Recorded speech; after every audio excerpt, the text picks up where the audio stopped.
Cloud computing looks like a utility. It's actually a trap designed to lock you in. Most people think AWS and Azure charge like electricity. You use it, you pay per unit, clean, transparent. And if that were true, it would be a commodity market with razor-thin margins. But look at the actual bills, thousands of lines, dozens of meter types, regional multipliers, commitment discounts that vanish if you move. And here's the trick, the pricing isn't designed to be understood. It's designed to be unavoidable. The official story: AWS charges for compute EC2 instances, storage S3 buckets, data transfer, and hundreds of specialized services. You pay what you use, but the bill you actually get. A company running a modest web app might see charges split across 47 different line items. Data egress alone, moving your data out, costs 9 cents per gigabyte. That's not a utility rate, that's a moat.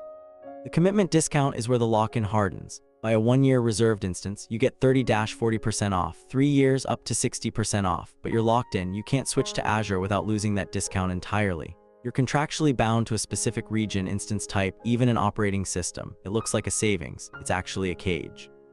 Here's the real model. AWS and Azure don't profit on compute, they profit on switching costs. Compute is the hook. Once you're running 50 microservices, a database, load balancers, and monitoring tools across their ecosystem, moving to a competitor costs millions in engineering time. You're not paying for servers anymore, you're paying for the difficulty of leaving. The regional pricing variation proves it. The same compute instance costs 15–20% more in US East 1 than in US West 2. Not because of infrastructure differences, the hardware is identical, but because US East 1 is where most companies already run. Demand is inelastic. You're already there, you'll pay the premium. The specialist services, machine learning, analytics, databases follow the same pattern. They're deeply integrated into the cloud platform. Switching them out means rewriting your entire stack. AWS knows this. They price these services for extraction, not competition. The margin on RDS databases or SageMaker is nothing like compute margins. It's pure lock-in profit.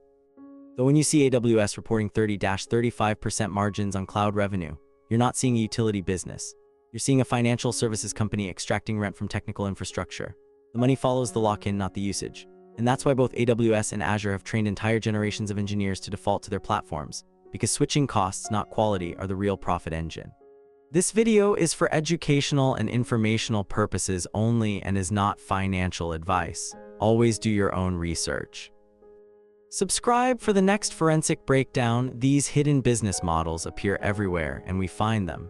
This video is for educational and informational purposes only and is not financial advice. Always do your own research.